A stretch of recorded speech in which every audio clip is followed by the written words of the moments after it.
Hi everyone, welcome back to the part 2 video of polynucleotide chain. So the first video we have seen what are the structures making a nucleotide. Here we are going in detail about the structure. So look at the structure given here. As I explained in the first video, a nucleotide is made up of three components: a nitrogenous base, a ribose or deoxyribose sugar, that is a pentose sugar, base plus sugar plus phosphate. So what are the three components? Base plus sugar plus phosphate. These are the three components we had seen in the previous video. So here, when we are drawing these structures, so as I said, a nucleotide, these three components are present.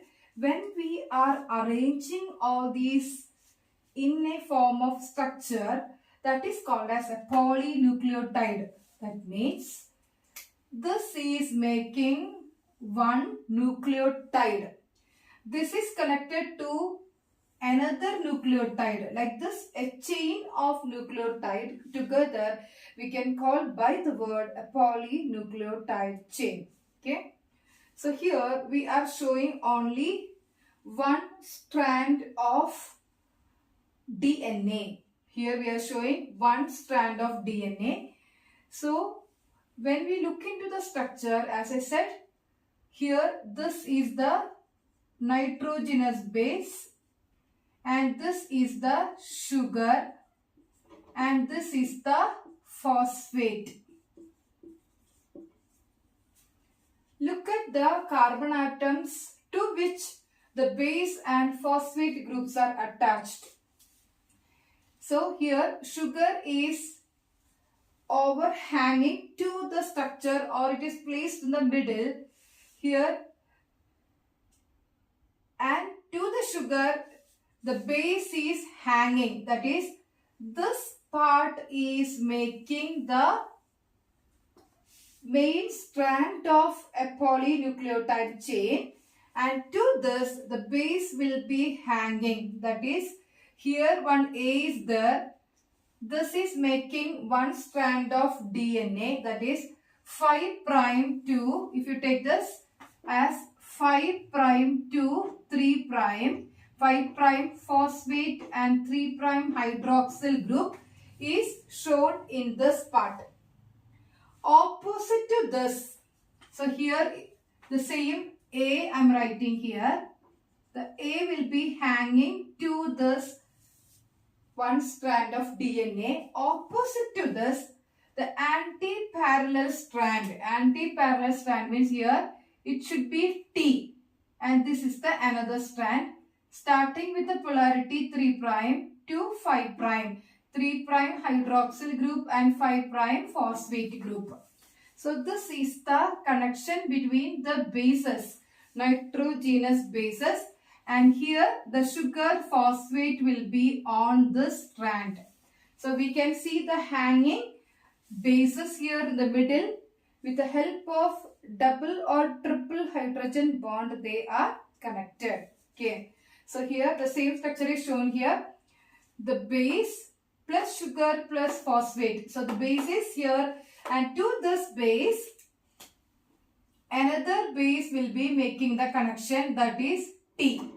Another base will be making the connection, and here one strand will be there, that is because of sugar and phosphate grouping. We can see the connection of this base to the sugar phosphate, and it is making the anti-parallel strand with a different polarity. Okay. So here we'll see the bonding between this. So we are going to learn three types of bonds here. Three types of bonds. The first bond is phosphate group. So here the position of carbon atoms are displayed here. 1. At first carbon atom the base is attached. With the help of, what is the name of the bond? N-glycosidic bond. So what is the name? N-glycosidic bond is making the attachment of the base to the sugar. Base to the sugar is connected because of this N-glycosidic bond or linkage. Okay. The second type is the connection between the sugar to the phosphate at fifth carbon atom. Position number 5. The fifth carbon atom, you can see the sugar to the phosphate bonding with the help of phosphodiester. What is the name of the bond? Phosphodiester bond or linkage is there with the fifth carbon atom of the sugar. Here it is deoxyribose sugar to the phosphate group. So here it is 5 prime is the moiety or the polarity of the strand, because here 5 prime is connected to this base. So here fifth carbon atom and the bond is phosphodiester bond. Next, the base of one parallel strand to the opposite anti-parallel strand between the bases. The third type is hydrogen bonding. So what is the name of the third bond? Hydrogen bond. So here hydrogen bonding we can see between A and T or T and A, hydrogen bond double. So that is double hydrogen bonding between adenine and thymine, thymine and adenine. So here adenine is the purine, thymine is the pyrimidine. And second type of hydrogen bonding is triple bond between G and C or C and G. The connection between G or C, G and C and C or C and G, here it is triple hydrogen bonding. And the same thing in RNA, instead of thymine, A with U or U with A we can see in the case of RNA. So there are 3 types of bonding we are seeing. N-glycosidic bond, the bond between, here the bond between the base and the sugar. Phosphodiester bond, the sugar and the phosphate. Hydrogen bond between the bases. Here in the structure, if you look into the structure, we can see how can you identify a purine and pyrimidine from the given structures. So if you look into the structure in detail, here we can see a structure like this. That is a kind of double. This is 1 and this is 2.